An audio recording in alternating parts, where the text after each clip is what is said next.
अब इसको कैसे सॉल्व करते हैं? देखिए हमें ग्राफ खींचना आना चाहिए। कैसे खींचते हैं? सबसे पहले तो हमारे पास दो समीकरण दे रखे हैं, 2x + 3y = 9, 4x + 6y = 18।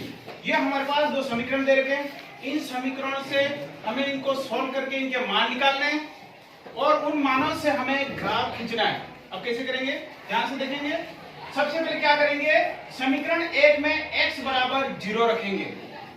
सभी सवाल एक ही प्रकार के होते हैं, सबका उत्तर सेम आएगा, परंतु हमें उसमें मान कौन सा रख रहे हैं। अगर इसमें आप 100 रखें, 200 रखें, 300 रखें, या फिर 0 रखें, 1 रखें, 2 रखें, या फिर 0 रखें, -1 रखें, +1 रखें, हमें जो मान रखेंगे उससे उत्तर उसी के आधार पर आएगा। समीकरण 1 में x = 0 रखा, तो देखिए जहां पर x है वहां हम क्या करेंगे? 0 रख देंगे। ये 0 रखा, 3y = 9। 2 का गुणा 0 से होगा तो 0 ही आएगा। तो 0 + 3y = 9, 3y = 9, तो y = 9/3, तो कितना आ जाएगा? 3। जब हमने 0 रखा था x, तो y कितना आया? 3। अब देखिए समीकरण 1 में x बराबर क्या रखेंगे? 1 रख के देखते हैं। जहां x है वहां क्या रखा? 1। तो देखो 2 × 1 2 ही हुआ, प्लस 3y = 9 बाई 2 भी किया, और हमारे y बराबर कितना आया? 2.3। तो 1 रखने पर कितना आया? 2.3। इसी प्रकार समीकरण 1 में ही x बराबर हम रखेंगे 2, 2 रखा तो कितना आया? 1.6। तो 2 रखा तो कितना आया? 1.6। अब हम दूसरे समीकरण पे जाते हैं। समीकरण 2 में, समीकरण 1 में हमने रखा था 0, 1 और 2। समीकरण 2 में भी वही मान रखेंगे जो 1 में रखे हैं, 0, 1 और 2। अगर हमने समीकरण 1 में 100, 200 और 300 रखे होते तो इसमें भी 100, 200 और 300 रखते, परंतु 0, 1, 2 रखा है तो इसी को ही रखेंगे। समीकरण 2 में x = 0 रखने पर रखा हमने, तो y बराबर कितना आया? 3। आगे बढ़ते हैं। समीकरण 2 में x = 1 रखा तो कितना आया? 2.3। 2 रखा तो कितना आया? 1.6। इन सभी मानों को हमने इसमें रख दिया।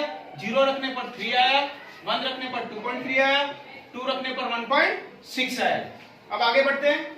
ग्राफ कैसे खींचते हैं? ग्राफ में हमें ध्यान रखना है सबसे पहले कि ग्राफ को खींचना कैसे। यहां पर एक लाइन खींचेंगे। अगर हमारे पास मान नेगेटिव आते हैं तो बीचों बीच में खींचेंगे, अगर पॉजिटिव आते हैं तो कोने में से खींचेंगे। ये खींचा हमने, और यहाँ 0 से शुरू करेंगे। फिर हम करेंगे पैमाना, पैमाना लिखेंगे। सवाल में पैमाना ही मोस्ट होता है। अगर पैमाना सही लिया है तो सवाल का उत्तर सही आएगा और ग्राफ भी सही खींच सकेंगे। तो x अक्ष पर एक बड़ा खाना बराबर 1 अंक, और y अक्ष पर एक बड़ा खाना बराबर 1 अंक। 1 अंक इसलिए लिया है हमने कि यहाँ पर देखो 3 से ज्यादा नहीं हो रहा, तो हम आराम से ले सकते हैं। इधर भी 3 से ज्यादा नहीं हो रहा, आराम से लिख सकते हैं, इसलिए हमने उसका पैमाना 1 अंक लिया है। अब हम इसको आगे बढ़ते हैं। देखो समीकरण 1 से जो मान आए थे, x = 0 पर y = 3, यहां से खींचेंगे। x = 0, y = कितना आया? 3। इसको पॉइंट गोला किया हमने। इसी प्रकार x = 1 पर y = 2.3।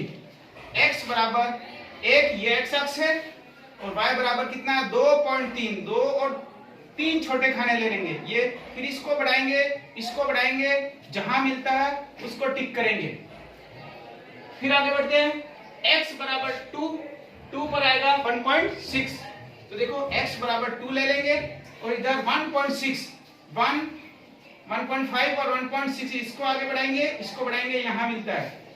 तीनों पॉइंट मिलने के बाद हम स्केल की सहायता से तीनों को मिला देंगे। तो हमने मिला दिए, ये हमारे पास एक रेखा प्राप्त हुई, ये समीकरण 1 की प्राप्त हुई।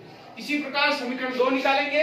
हमारे पास सवाल में दोनों के मान सेम है, तो यही रेखा आएगी, और हमारा यहीं तक सवाल पूरा हो जाता है। और ये ग्राफ इस रूप में प्राप्त होता है। इसके पॉइंट भी नोट कर लेंगे, और कौन सा समीकरण है यहाँ तो आप उसका समीकरण नंबर लिखेंगे, यहाँ समीकरण पूरा पूरा लिखेंगे। अपन चाहे तो इसे लिख सकते हैं 2x + 3y = 9 और 4x प्लस 6y बराबर 18। दोनों समीकरण को भी लिख सकते हैं अगर जगह बचती है तब, नहीं तो आप समीकरण नंबर भी डाल सकते हैं। इस प्रकार हम इसमें पूरे से पूरे मार्क्स प्राप्त कर सकते हैं।